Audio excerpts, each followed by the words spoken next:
Hey guys, this is Greg, and we're actually doing a bit of a new series. We're trying to basically chit-chat to you guys a little bit about more of the actual industry.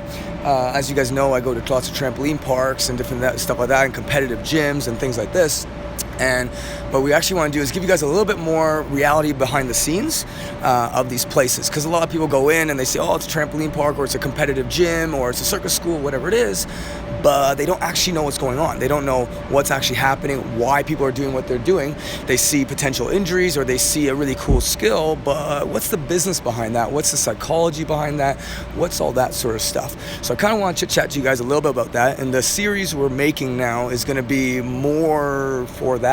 So you guys can always message us and ask us to talk about certain things, but it's, there's no let's say editing or anything like that. It's just me on the road doing stuff, and sometimes with my business partner and things like this, and we're just going to be chit-chatting about problems that we see, or things that you guys should be looking out for, or things like that, right?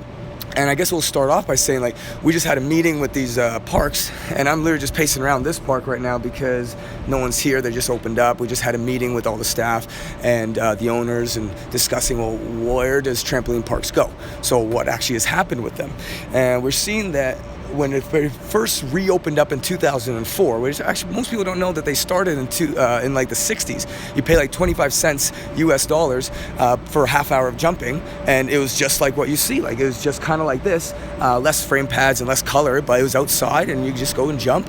And the same thing that happens now, where people are, trampoline parks are dangerous, but it's happening back in the 60s, and people started getting hurt, and they actually did it in the schools and all that stuff. And then, you know what, they shut it down. They said, look, people were getting hurt, and we can't have this. And the school system was kind of controlled by the government, obviously, and then the teachers that were doing the math stuff, then also were doing the lunch lady was teaching trampoline and stuff like this, because there was no standards then. That was, it was the 50s and 60s where all this started happening.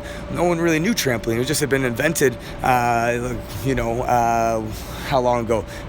Back in the 40s. So it's still new.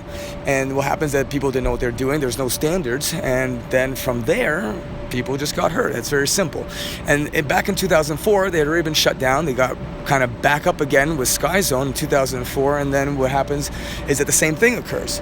And then all the trampoline parks are saying, blah, blah, it's fine, we're going to be okay. The media is saying, no, you're actually causing a lot of injuries. So now you have this kind of issue with the trampoline parks. The competitive world, what they're doing now, in 2004, we're saying, no, you trampoline parks are bad, don't go in them. Even right now, we're on the world tour right now, and we go to gymnastics club owners, and they say, well, I'll never step foot in a trampoline park. And we're like, why? They have a lot more revenue options than you do. If they're a little bit safer, they'll put you out of business. So you better kind of get on board and figure out what you're missing, because there's a heck lot more business opportunity and revenue there, right? And they're still a little bit nervous, obviously, because they don't understand it.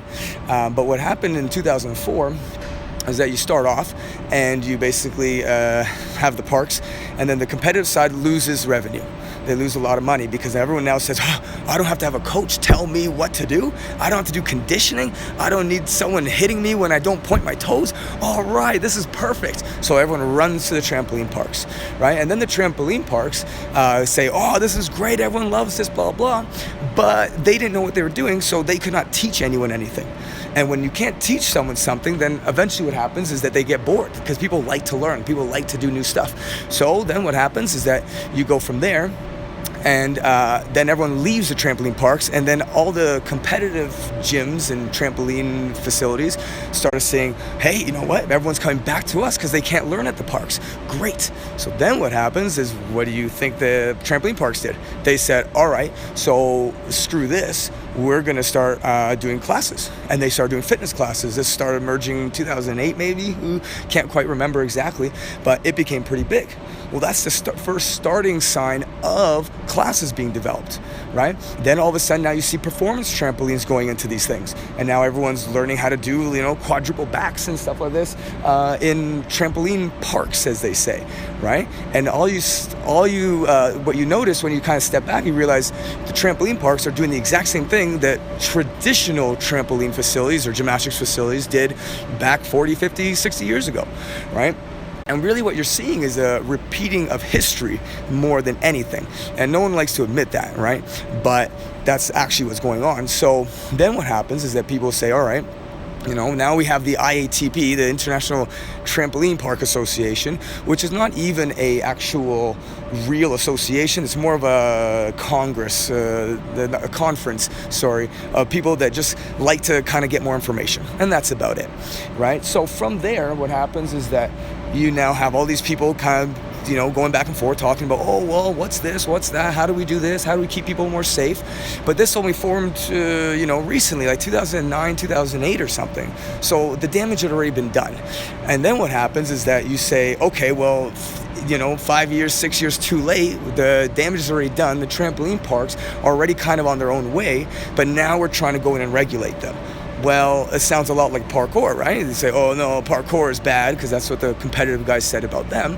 And then you realize, well, no, crap, parkour is pretty cool and everyone loves it. I guess we should have actually banked on that. And then you get something called freestyle gymnastics, which is just their federation's way of trying to combat parkour. But anyone who does business knows that once you kind of lost the branding, it's game over. So I personally don't think Free G will go too far, but hey, whatever works. But you start seeing these kind of patterns of history and people not really learning from the past, and we talked to Boris from Cirque du Soleil. He's a good friend of ours, and he's telling a story about how gymnastics didn't allow him to go to circus. Right? If he was to tell his federation back when he competed in Russia that he wanted to go circus, they would say, no, you can't do that. Right, and they would say that this is bad. This is gymnasts are not, they're not circus people. Circus people are freaks, basically. And so he was never allowed. He stayed away. All of a sudden, he obviously loved circus when he came to Canada, and now makes quite a good living and career off of it, where everyone knows who he is. And you kind of start seeing these patterns of, I don't know if you want to say oppression, but it's just human nature of saying our way is the best way. And what's now happening is that people are going around the world saying, you know what, you can actually combine everything together. You don't need to just make it one or the other. Let's give more options. Let's say that people can kind of do it all. They don't need to just say, well, I'm just competitive, or I'm just freestyle, or I'm just here to play with my family and stuff. You can do all that sort of stuff, right? And that's kind of where the industry is going in terms of everything. Even the trampoline parks, right? First of all, look, you have a slide here, right? Slides weren't in the first ones. Then you have basketball nets. The first few did have basketball nets. You got this cage ball, which is another derivative of space ball, which is what George Nissen actually made, right? Then you have, now these guys have food centers over there, dodgeball, actual courts, you have rope swings over there, a battle beam. They're just diversifying and doing a million different things now, because they realize just trampoline is not good enough. And there's arcades, which you can see over there, and the big business of trampoline parks now is diversifying and find creative new ways to make revenue.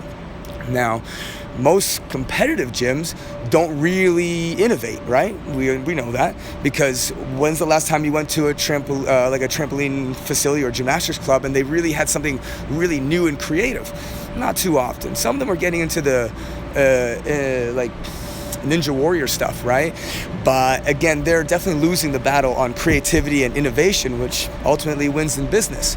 So there's a lot of people theorizing that trampoline parks may, win the long-term battle just through business, because they cater to a bigger market, right? And the competitive guys are fighting back a little bit, but, personally, I think they should fight back a little harder, but not necessarily that they're fighting back, but join up. Why is everyone fighting each other? One of our associates in Indonesia said something very, very good. I really liked. I said something like, if you want to I can't remember exactly what the quote was, but basically saying that if you are doing something alone, you'll get there really fast. But if you do it together, you'll go way farther, right? And real good business people are thinking 50, 60, 80 years ahead, hopefully more, right? Thinking about that long-term plan, but then, able to look back on day-to-day basis as well and kind of keep moving forward, but with a plan that goes all the way to 100 years past their lifetime, right? And there are some people in the business world that don't do that. And that's where you really need to start thinking. And the competitive guys are starting to get more push from the trampoline parks, so they got to do that. Trampoline parks are finding new ways to try to become more safe, and that's where our certification and all that stuff comes in. you start seeing what's actually going on, right? But it's definitely a very volatile world, and there's a lot of things that need to happen. A lot of people really need to start working together a little bit more. So, yeah, guys, basically what we're going to do is kind of end it on there, or I just kind of chit-chat for 10 hours. But let me know what you guys think in terms of if this makes sense in terms of a series, and if you guys want to hear more about kind of what's actually happening in the industry, or, other suggestions, things like that. And we'll go from there. Thanks, guys. See ya.